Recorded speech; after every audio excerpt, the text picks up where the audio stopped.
Welcome back, everybody, to the A-Sun Show. Post week 4. This is a post second week in conference play. Got a lot of good conference games to get into and a lot of good out of conference games to look forward to next week. We'll just get right into it. Yeah. First game this week, the game of the week is Chattanooga over North Alabama. Chattanooga winning this one 2017. Getting out to pretty decent lead by halftime and able to keep that through the rest of the game, even to come back. Big problem for North Alabama with turnovers. 4-0. You can't win like that. Maybe one less of them. I'm pretty sure it was a turnover return for a touchdown. So that was probably the difference. But a little less on turnovers, North Alabama would have had a better chance. So low scoring and not a lot of offense in general in this. Yeah, I know UNA had a couple turnovers while they were driving on a red zone or in Chatty's red zone that were crucial. Probably some of those would have been touchdowns, would have changed the landscape of the game. Tough loss for UNA against a good Chatty team. Yeah, it was pretty interesting looking at this game. Chattanooga kind of did the same thing they did against Bethune-Cookman last week, just stats-wise. But the main difference was the turnovers, and they were able to cash in and hit the end zone a couple times. And yeah, Wally really wants to have this one back, I'm sure, because he had every chance to win it. But gutsy performance by Chattanooga. And before we go forward, I want to introduce this week's guest, Cooper from Valpo, been a pretty popular common face on podcasts around the league so far this year. Welcome, Coop. Thank you for having me. Yeah, no problem. Next game we'll go into is my game versus Samford. This is a very, I guess, streaky game. The final score was 42-21, but the game was actually much closer than that. At the midway through the second quarter, Samford was up 14-0, and he had just returned a fumble for a touchdown. I'm a pretty run-heavy offense, and my rushing stat line at that time read midway through the second quarter, mind you, was 5 rushes for -5 yards, 2 fumbles, one return for a touch. So it was a tough to get going on offense in the second quarter. We eventually turned it around, blocked a field goal, which kind of sparked the comeback initiative. Dropped 21 in the second quarter, and I was able to get the ball back at the beginning of the third. And fourth quarter got a little bit out of hand, but that's just because I just think it was kind of do or die for Samford. He was kind of getting out of his rhythm on offense. I will say it was one of those games where I was super nervous as to what the play call on first down was going to be. I had no idea where he was going to go on offense or defense. So I think that lended itself to a couple of first down turnovers that I had. One of them being for touchdown, obviously, and then a blocked punt in the fourth quarter really helped seal it for me. Overall, really great game. It was definitely frustrating, not being able to move the ball, but got lucky to have some big special teams blocks and turnovers on those. So Yeah, you're really starting to turn your season around.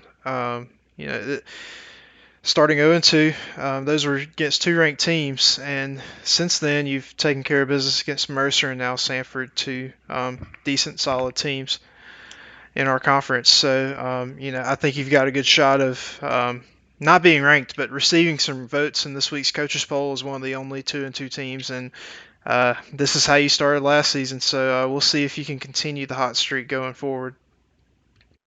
I've been starting to get real scared. I saw he dropped to 0-2, and now he's turned it all the way around. Yeah, good one win game at a time. Good win for you.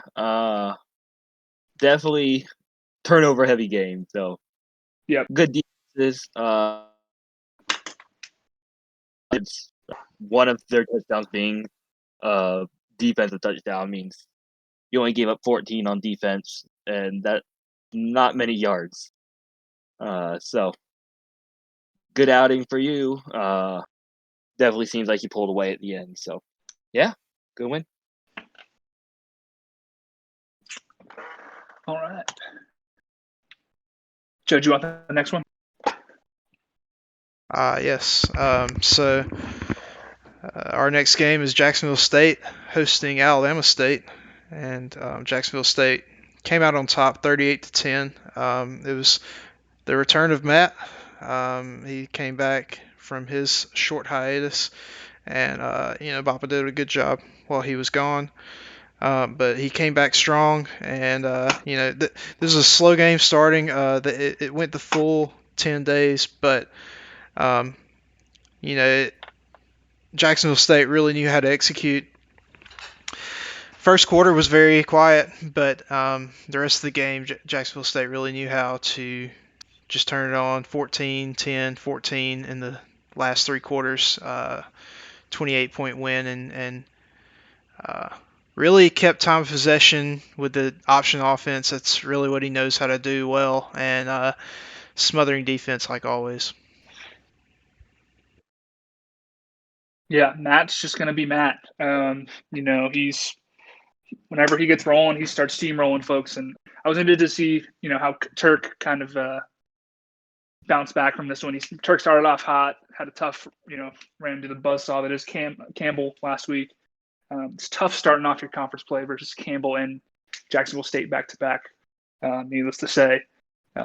But yeah, story of the game here is Matt coming back to form, looking like the playoff team he was last year. Let's see if he can, keep the season turnaround going. When you play one of those bruising option teams, it's really hard to come back from being down. Oh yeah. Yeah. Good.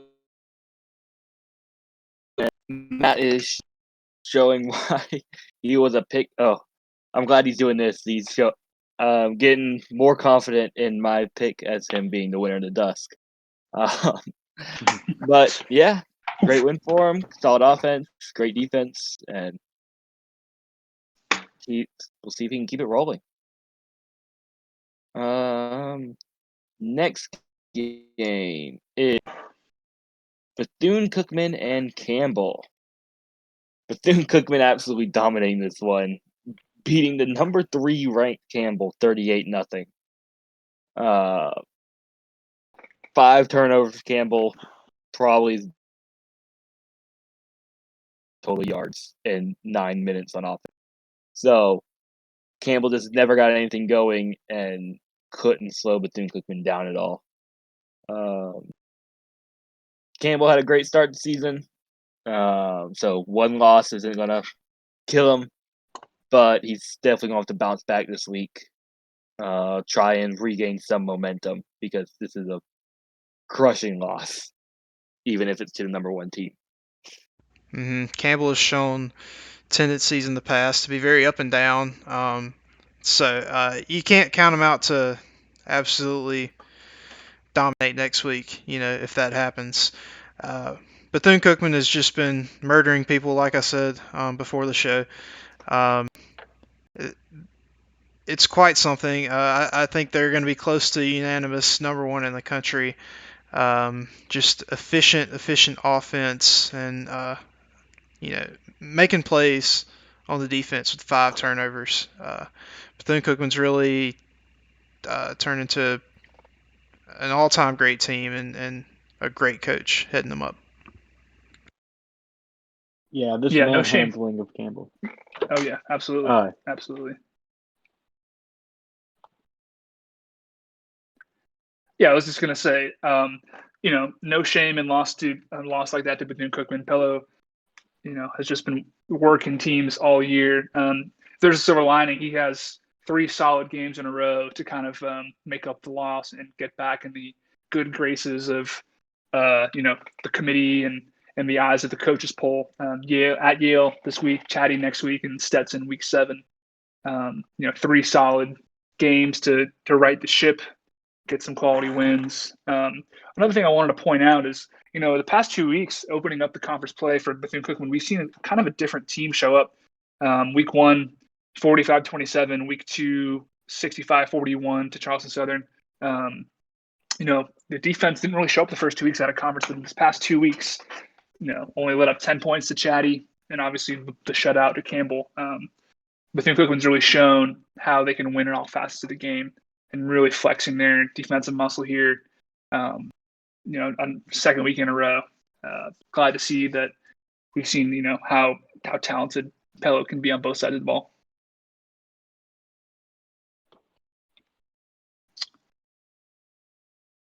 So the next game we'll get into is Jacksonville versus Eastern Tennessee State. So for those of you who are following the Purple saga over the past end of second half of last season and the beginning of this season, the quality of the opponents that he's played, and fortunately has not been able to walk away with a win yet. That is until this week. He got his first dub. Congrats to Purple in this game, and another cardiac type ending game on this one against Nutt, who's a very solid Division II coach and started out the season super hot in the ASUN as well. This game ended on Saturday. It was a late finisher. To a point in the third quarter, you thought that Purple had commanded the game, even though it was still pretty tight. And then, the kickoff return for a touchdown for Nutt, and then Purple promptly fumbling the ball. You were thinking, all right, here we go again. It's another one of those just heartbreaking moments for Purple, but he ended up turning it around, going and getting a score late in the fourth quarter, and then Nutt had some time to come back and score again, try to go for 2 to seal the win, misses it, and Purple's able to kneel it out, and that's got to be satisfying after so many back and forth, heartbreaking losses at the end. Really glad to see Purple get one in the win column here.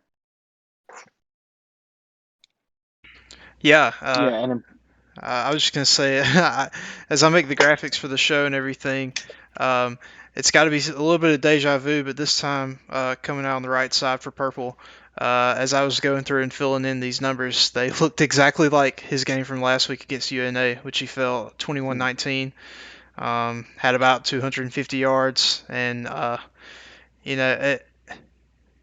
it's just striking how similar the week 3 and week 4 games were for Jacksonville, but all that matters is that binary outcome, win or loss, and he got the best of it this week. So it was quite some party that was had in the server when this game was over.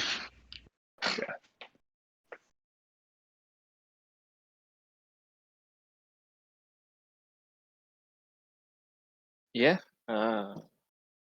Great win for Purple, and finally, but yeah, getting 2 turnovers on Nutt and being able to convert on touchdowns. Didn't Nutt try to go for 2 at the end, like to seal it? Instead of he tried to win. So good defense to end it off and get his first win. So way to go, Purple. Tough 2 finishes for Nutt past 2 weeks. 1-point losses to Florida A&M and Jacksonville. That's tough. Start the season.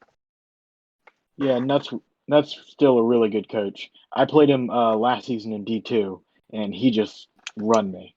He runs that run heavy offense, and it's just hard to stop when you get behind. Oh yeah.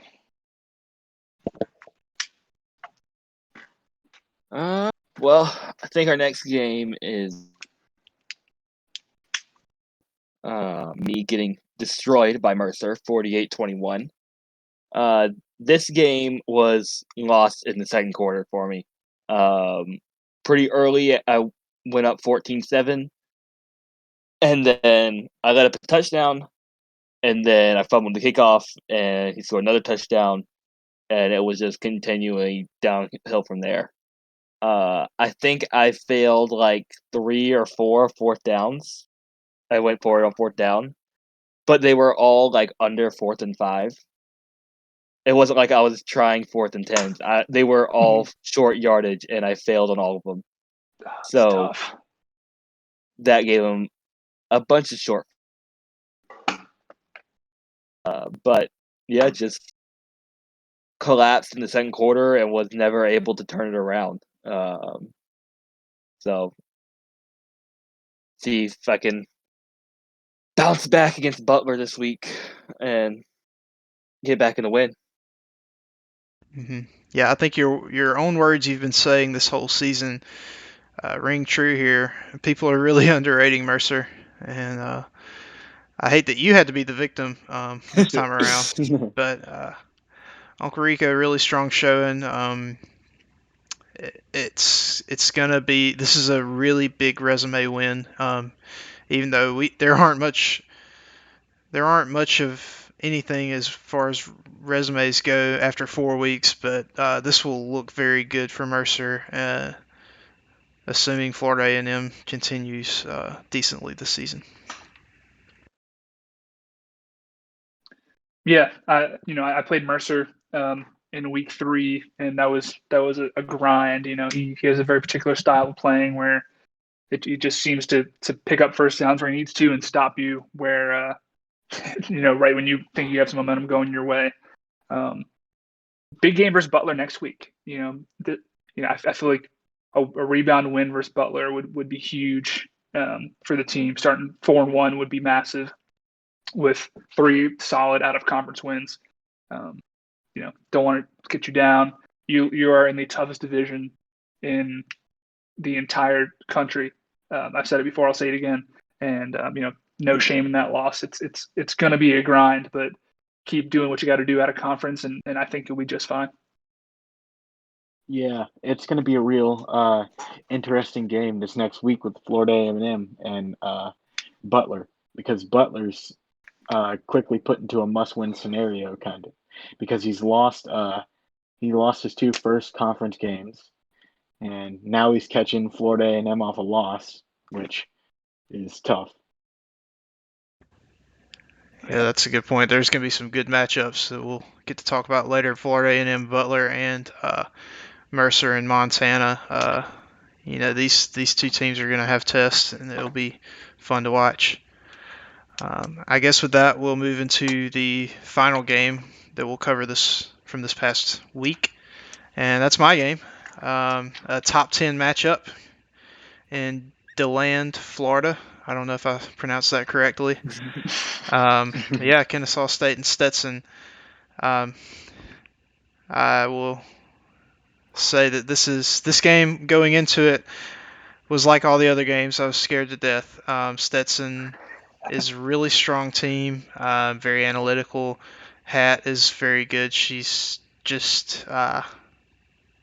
very scary. Put up points when she needs to, even with the running option offense. I was able to capitalize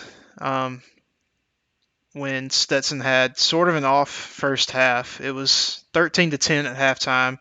I had won the toss and deferred. Stetson got the ball first, and I was able to catch a break in the second quarter when Stetson fumbled, and I was able to go down and kick a field goal to take the lead right before halftime, and then got the ball back in the third quarter. I was able to score a touchdown, take a 10-point lead, and then Stetson kind of woke up, and they came back fast. Scored a quick touchdown near the end of the third quarter, and then at that point, the score was 2017.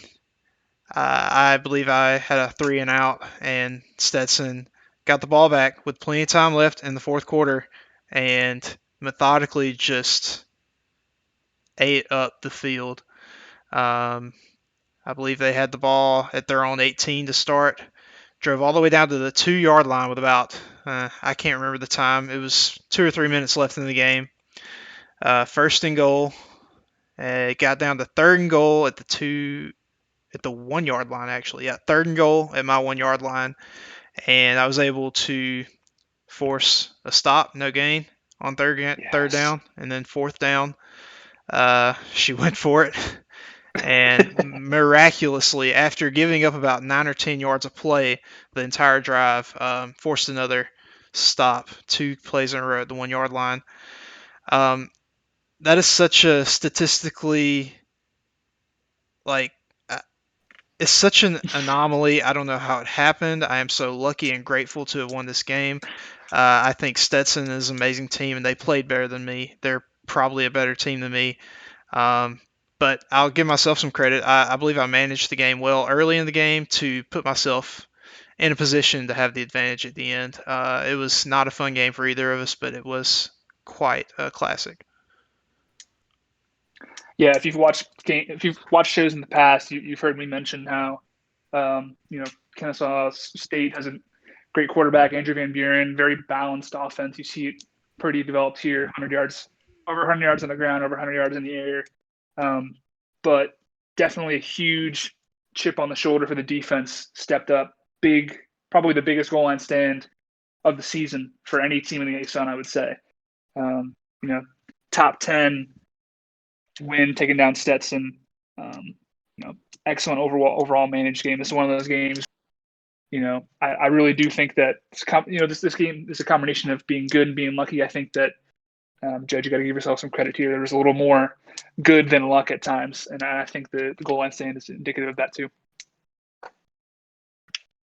Is that -10 just one play or a couple passes or what? That was the very last play of the game. So after I had the goal line stand, I got one.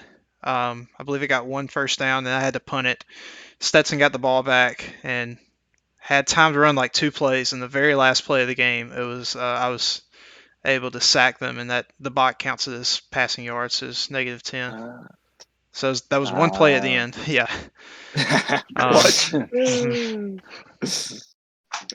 But yeah, good win for you.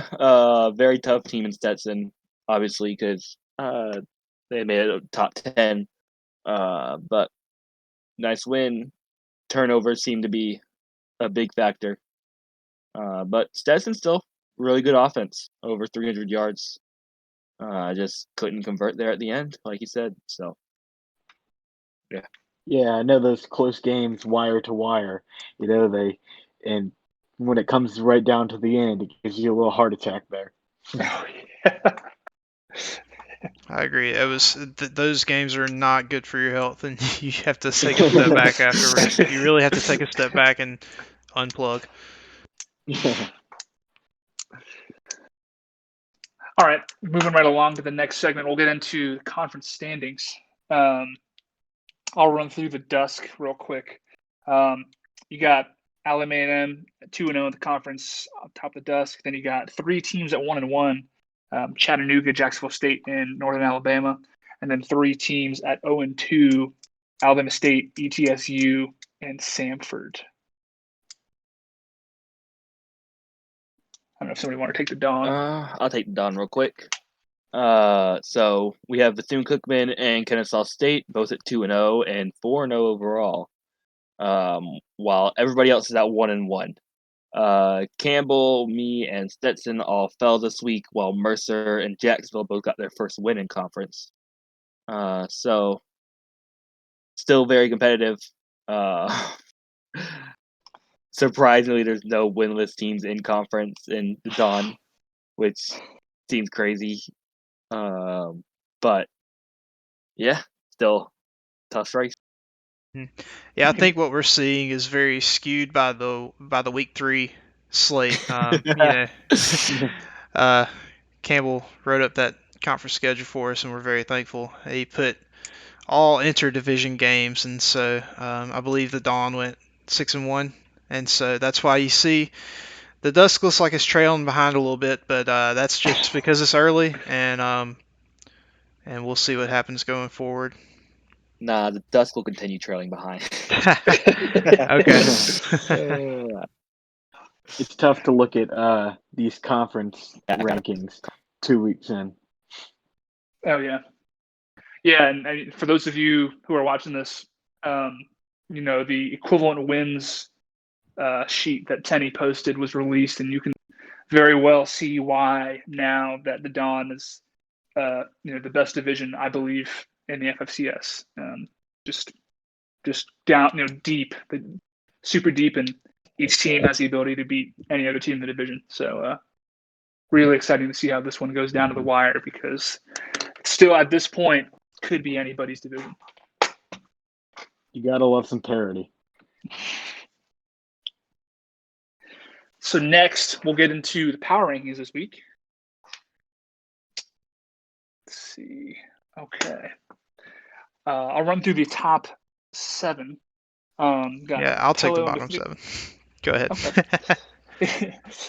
You got Pella and Bethune-Cookman, 8 first-place votes this week, followed by Judge, Kennesaw State with 1 first-place vote. Then you got Mercer, Florida A&M, Stetson, Campbell, and Alabama A&M at the 7th spot. Yeah, and I'd like to add that I did not vote myself number 1. That was not me. At number 8, we've got Jacksonville State. Number 9, Chattanooga. Number 10, Samford. Number 11, ETSU. Number 12, Alabama State. Number 13, Jacksonville. And in last place, North Alabama. A couple clusters of teams here, 4 through 6, and then 8 through 10. I know some of us were a little surprised somehow still to see Mercer at number 3. What do you guys takeaways from this so far? Well, I was Kennesaw's first place vote, just because I think it's Kennesaw State's place to lose, not anyone else's to earn right this second. So it'll be Kennesaw State does something to lose the first place, not someone else earns it. I also think I am too high. I have myself down at 7. So I'm at 4. I think Chatty's a little low, and I still had Jacksonville at last, just because North Alabama and Jacksonville were our last 2 teams ranked, and North Alabama had the head-to-head, so I put them at 13. But yeah, I also had Jacksonville staying in last, only because of the North Alabama head-to-head, like you said. Another thing that shocked me was Stetson being 5th. 5th place isn't a bad spot for Stetson. I'm just surprised at the cluster, like Ampersand said. Mercer's up there at 93 votes, and then you've got like a huge canyon. I did vote Mercer pretty highly, but that's seems like a big gap there. I had Stetson 3, Mercer 4. So Yep. Mm-hmm. Yep. It's also interesting to see the 2-2 teams kind of starting to merge with the 3-1 teams, and I think we'll start to see record maybe not play as big a factor as just margin of victory, strength of schedule, stuff like that, biases, whatever you want to say. Yeah, interesting to see Chatty behind a couple 2-2 teams. I think don't want to sleep on him, and of course Samford on the pendulum, week 1 and week 2 with wins, week 3 and week 4 with losses. Kind of a pivotal turning point in the season right now. See if he can turn it around. By no means are these any slights to any of the coaches. There's just so many good coaches atop the league right now that it's really hard to find spots for everybody. So I think those are Chatty and Samford 9 and 10 are 2 teams to keep an eye on moving forward. Yeah, the 2 things that jump out to me are definitely Mercer, not only at 3, but like by that wide of a margin over 4. And then also Stetson being 5. Personally, I would think Stetson would be around top 3 team in conference. Stetson's a very strong team. Yeah, I had them at number 3 as well. But season is young. They still got a head-to-head game, so we'll see what the Gridiron has to say about it. Dawn is going to be a bloodbath. Yeah, I just noticed the top 6 for Dawn. Sheesh. So the next segment is actually going to be determined later date. This is usually the spot for the ASUN Player of the Week. It's still being determined right now in conference, a pretty tight race. And that will be released probably within the next couple of days. Next segment is going to be the Sunny D, where we have the best defensive performance of the week. Last week there was a handful of teams that could have potentially won this, but this week it was pretty cut and dry. Bethune-Cookman shutting out Campbell, a top 5 team that I might add in Campbell. Don't forget that. He was I think he was number 3 or number 4. Number 3. Number 3 in the country. That is no easy feat. It's no easy defeat beating a top 3 team regardless, let alone shutting them out, forcing 5 turnovers, 134 yards allowed, just suffocating all around. Pelo's really, really turning into gear right now. We saw him start out 8-0 last year, and he's kind of right back into it. And second Sunny D of the week in a row. Congrats, Pelo. Drink up. We got it bowling for you. What was there? 212 degrees. Yeah, this sticks out as one of the stronger performances we'll probably see all year. I wouldn't be surprised it's the strongest. Yeah. That's so impressive to go and just shut out Campbell like that. It just really says something how strong Bethune-Cookman is right now. Pelo walks relatively quietly, and definitely carries a big stick. And I know for a fact as well, early this season, he was very strong special teams performance in a couple games too. So it just seems like any play, Pelo is able to score and stop you from scoring simultaneously. So big ups to Pelo.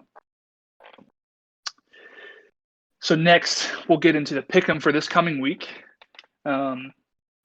This is our third out of conference week, and we have a bunch of great games to pick this week.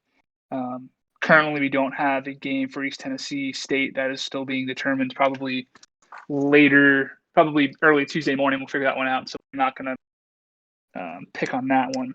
The first game, ironically, is between myself and Cooper, the guest host. This is a rematch of the Spoon Bowl semifinal from last year. Super tight game at the end, 44-41 final. I'm excited to get back into playing shape with Cooper.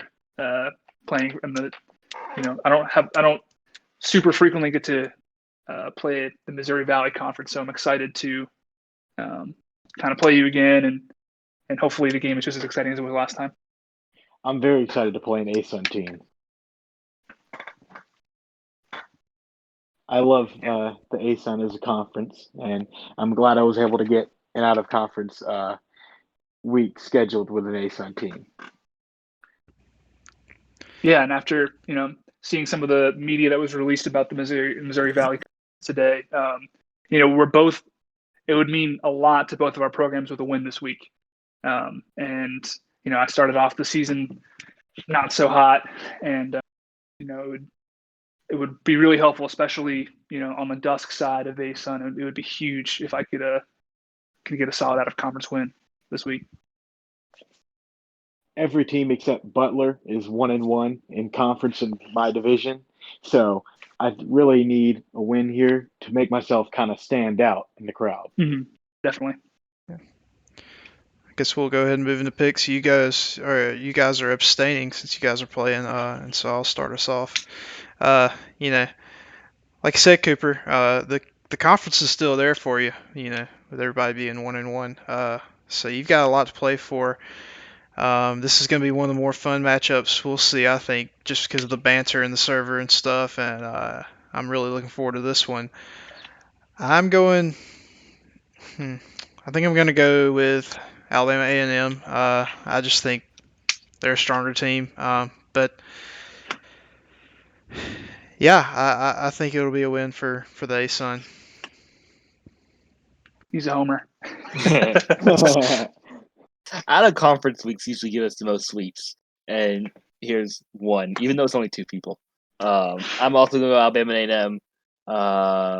as I've said on this show multiple times, I believe in momentum a lot. And Alabama A&M's coming off 2 in-conference wins over good teams, so I think that momentum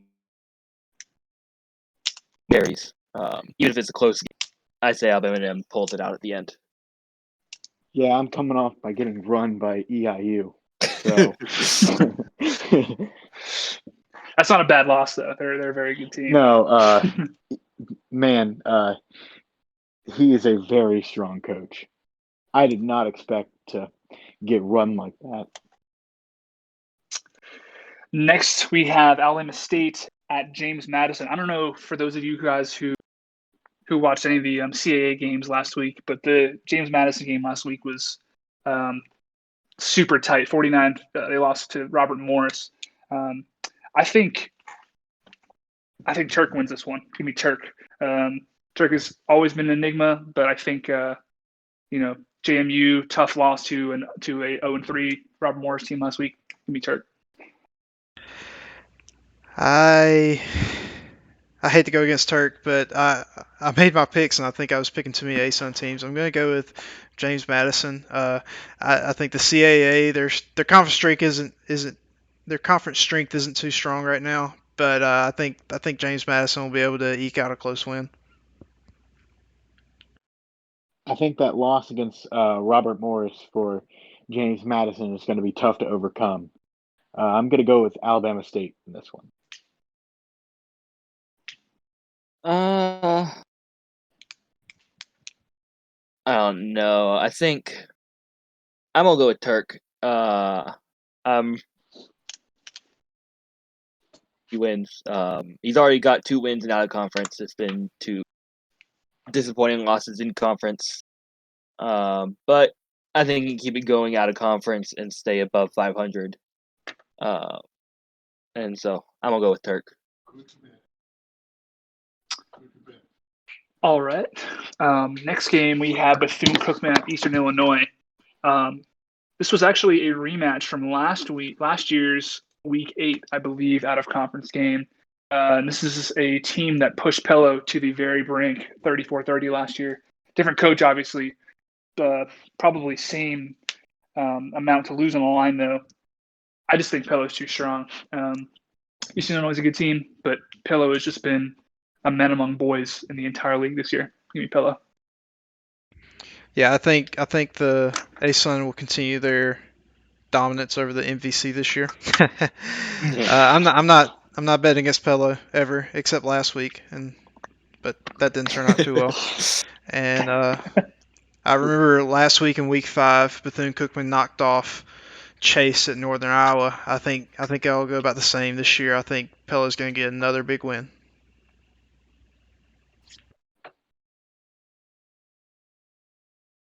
Coop.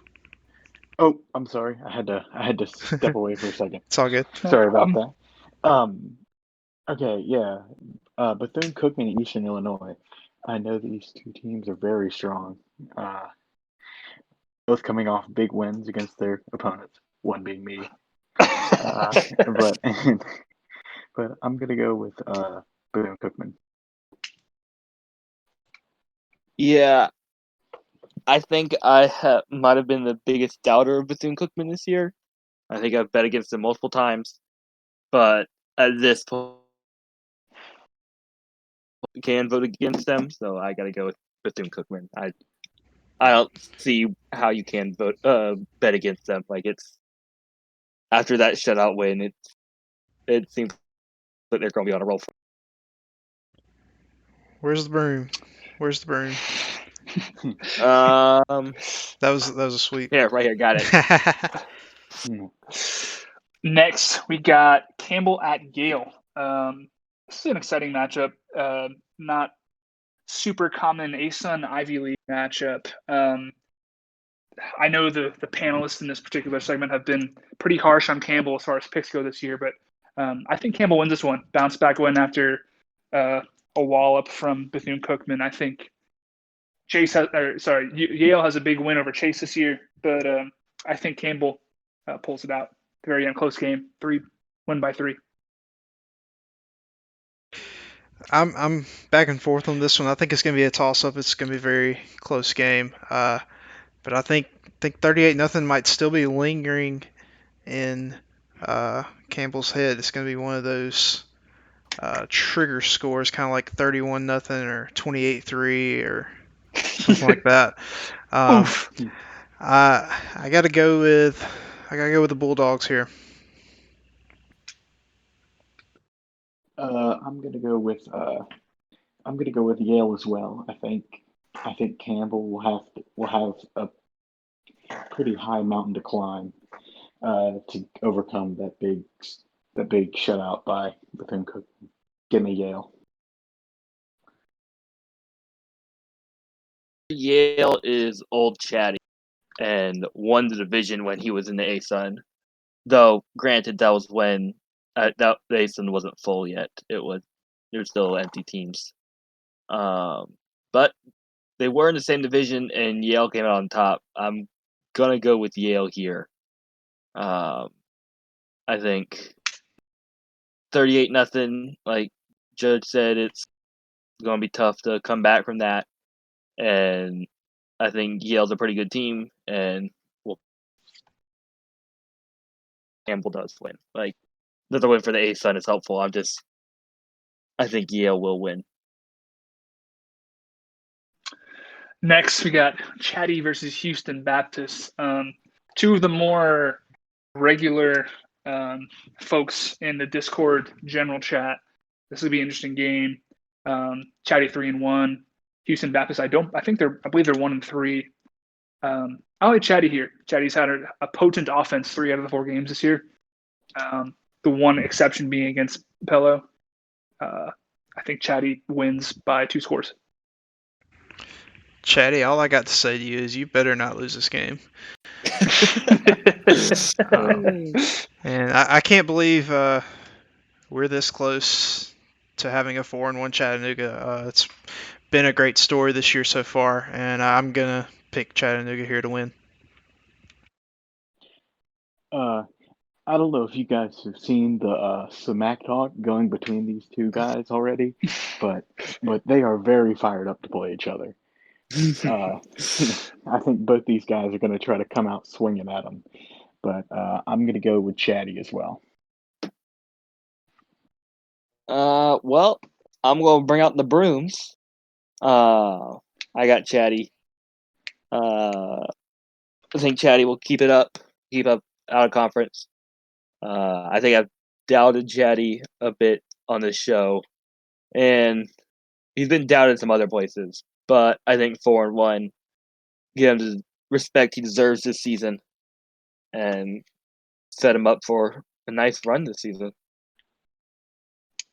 Well, since ETSU doesn't have a game, that means we're going to mine. And as a quick preview, if this game goes like last season, which all my other games, this point last season I was losing to Jocks. So if you think my season's gonna stay the same, apparently I'm gonna lose. Can't be that bad.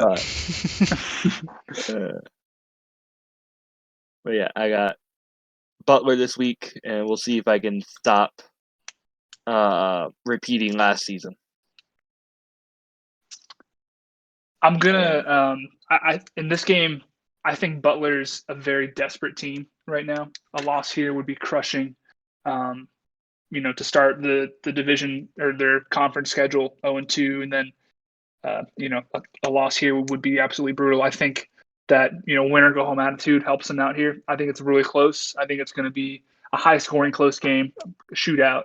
But I think Butler edges you out this week.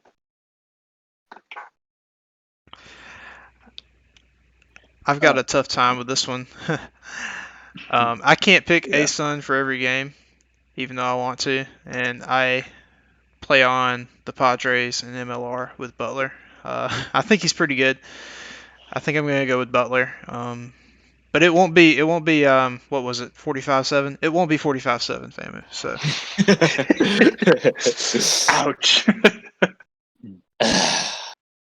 I think I really think this is a must-win game for Butler. I think they need to stop the slide. They started with me. I think the stopping the slide here is imperative for them. So I'm gonna go with Butler as well, but I think it'll be a very close game. Next, we have Jacksonville, Gardner Webb. This is a matchup between 1 and 3 teams. Purple's riding a big win from this past week. I know coach of Gardner Webb was the coach of Eastern Illinois last year who won the division. Started off 1 and 3, kind of slow, but I think he still has some magic up his sleeve. I think Gardner Webb wins here. I'm a big believer in streaks. I've seen it a lot with many teams being able to win repeatedly or get stuck in a rut. And we've seen that with Jacksonville. Got a lot of respect for Gardner Webb and the coach. Appreciate his Wednesday recaps even when they come on Thursday. But I think JU's going to get I think the fins up folks are going to get a streak going here and they're going to win. Fins up. I mean, I'm also a big believer in streaks and consistency here, and I think now that Purple's got that win out of the belt, I think he can start rolling now. I'm gonna go with Jacksonville. Fins up, baby. Yeah, learning how to win, getting that first win is a big deal. I think now he has tasted victory and knows how to finish off a game successfully. I think Jacksonville can start rattling off a few, and I think this is one of them he gets. Purple, please prove me wrong. Please, I'm begging you, man. Next, we have a bit of an underrated matchup, I believe. Cal Poly versus Jacksonville State. These are two programs went to the playoffs last year. Matt is kind of reeling after a bit of a tumultuous first 4 weeks of the season. Cal Poly 3-1. A lot to play for here. I think this is where we see Matt's road back to the playoffs starts. Obviously, already had a big win this past week, first Turk. I think he wins here, and I think he wins pretty big, too. Big upset. This is a matchup that a lot of legacy FCS folks, I'm sure, would love. Fruity's new at Cal Poly, but he's shown himself to be pretty good, and these are two of the most winningest programs in fake football history. I'm going to go with Matt. I'm a big believer in him, and I think he doesn't have much room to wiggle right now, and that's why he'll execute when it's needed. I know it's really tough for Fruity to be taken over a program as successful as Cal Poly. I know it's equally as tough for Matt to get back in the rhythm of things here after taking his little break. But I'm just gonna have to go with Matt here. I love Fruity, but Fruity's my man, but I'm just gonna have to keep rolling with Matt. Yeah, I'm also going to go with Matt. I think he gets back above 500 for the first time which I don't think he's done before. But good win. It'll be a good win for him. Sadly, a little bit of slide for Cal Poly. I think they started out 3-0, but they'll get their chance to bounce back next week. Next, we have Austin Peay versus Kennesaw State. This is another game that a lot of the historians of FFCS would probably like to watch. Both two pretty high-profile coaches in their own right. But that Kennesaw State offense, too balanced, man. I haven't really seen a ton from Austin Peay this year. Not totally sure what's going on with the program, but give me Kennesaw State. They're all around just balling on offense. Yeah, I can't pick this game, but this is a game I'm looking forward to. It's going to be a ton of fun going up against the president of all of fake football. And AP's a fun guy. I played against him in D2. It went to overtime at 3-3. It's non-conference. I know I'll probably lose eventually, so I'm going to try to take this in a low-stress environment, and I'm looking forward to play. It should be fun. This is again another team I've played this season. It's kind of a trend here. I think we've had 3 teams I've played this season. Already come up in the pick 'em, but I blew a 14-point lead in like a minute and a half to AP at the end of the game, went to overtime. So that was a heartbreaking loss for me. And I know AP is a good coach, but I'm just gonna have to keep rolling with Kennesaw State here. I think they're a very strong team. Yeah, I'm gonna have to go with Kennesaw State as well. I think State's undefeated in the top 5. But should be a good game. And yeah, that's all I got for this one. Bring out the broom. Yep. Next, we have the M&M game, Montana versus Mercer. There's already been some chatter about this game in the coaches poll and a couple other places. I think it's becoming time where people are not sleeping on Mercer as much as they used to. This could be their standout game against a historically great Montana program. I like Mercer here. I like him to continue his role, and man, I would just love to see like 4 10-2 teams atop the Dawn at the end of the year and just have absolute chaos. So I think it continues here. Yeah, I'm a big believer in Mercer. I'm going to pick them. I'm not very confident in Montana's prospects with a new coach this season. I'm sure they'll have a decent year, but I don't think the same prestige is there just yet. And I'm going to go with Mercer. Yeah, I think people are starting to catch on to Mercer now. I mean, they're not now known as like a truly slept on program, and I think now that they're going to be able to shine in the spotlight now. So give me Mercer in this as well. If I can, I'd like to take credit for being on the bandwagon early. But yeah, against him. I got Mercer.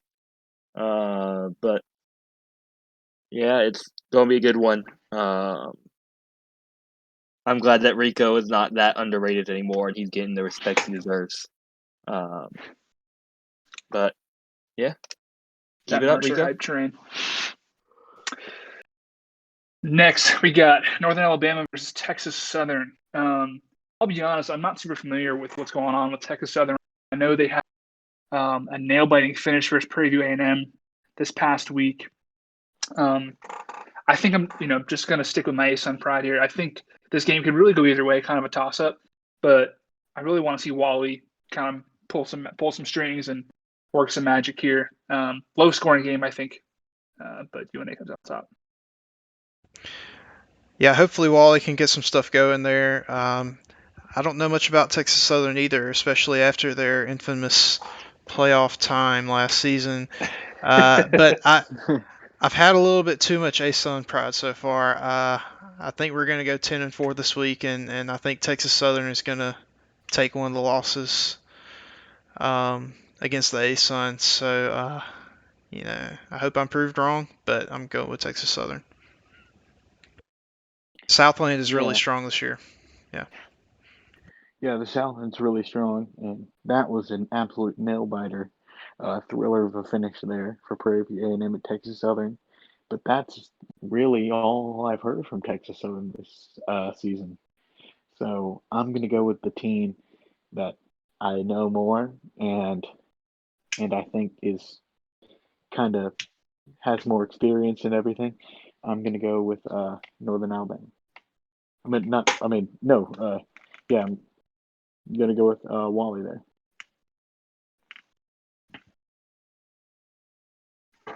Okay. I too was thinking I was looking through this a little bit, and I was like, I'm picking too much ASUN. I think I picked against 3 ASUN teams. And Northern Alabama is one of them.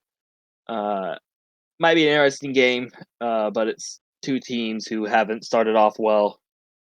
So might be close, might be a blowout.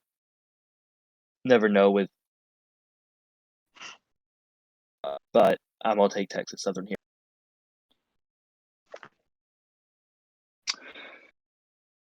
Next game on the docket, we have San Diego versus Samford. I think Samford and Butler kind of, as well as myself, kind of in a similar situation here where it's more or less do or die.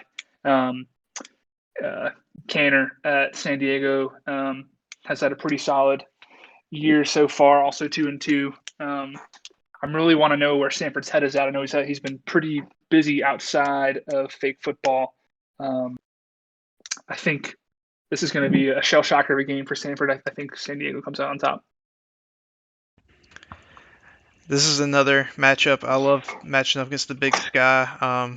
You make a good point about Samford being busy outside fake football, but he's got some good news recently, and that might lift the spirits and inspire the Bulldogs to a victory.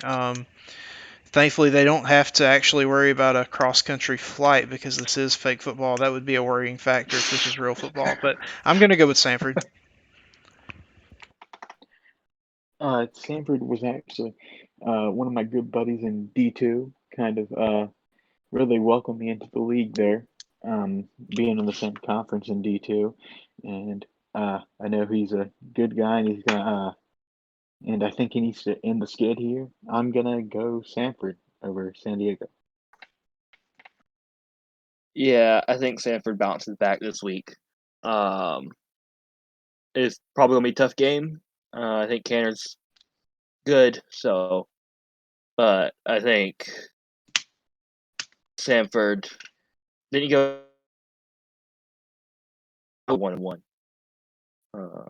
But either way, he needs to bounce back this week, get back in the win column. Yep. So, yeah. And now our last game of the week, ASUN game of the week. Had a hunch it might be the FFCS game of the week, but that is going to be a solid UNI Mississippi Valley State game. Can't wait to see that one. This one is Stetson versus Norco. Norco undefeated. Stetson come off a close loss to Kennesaw State this past week. A lot to prove. I still think Stetson is worthy of a top 15 team in the country right now, even with that close loss. I think Stetson gets back to her bread and butter here, ground and pound. Just keep, Norco's a high flying offense. If Stetson can control the ball, control the clock, this could be a game that Stetson plays her own way. And if that's the case, I think they come out victorious here. Mm-hmm. Yeah, there are two factors that come into play when I think of this game. The first one is after a loss like Stetson had last week against me, whenever you come so close and something inexplicable happens and you lose, it's really hard to rebound from that. But I think she's in a good place mentally. I think she handled it well, and I think she's ready to bounce back, like you said, and keep it rolling about the same. And the second factor about this game is, have you looked at the results on Northern Colorado's schedule this year? They've scored a lot of points, and they've also given up a lot of points. They've played some decent teams, they've played some bad teams, and they've all been very close, exciting shootouts. And while it's fun to watch and everything, it doesn't give me the best confidence about them being a top 5 team, which they might be when the coaches poll comes out. They might be number 5 in those rankings. So I think this favors Stetson here, and I'm going to go with Stetson to win, and it might get ugly. Yeah, I think this is a tough game for me to pick here. I think Stetson's probably the strongest 3-1 team in the country right now. Has a very strong resume. And well, I think Norco probably is knocking on the door in the top 5 in the coaches poll this week. But I know Norco is a very streaky team, and we just don't know what Norco we're gonna kind of see here. So I'm gonna go with, I think, the safer pick here, which is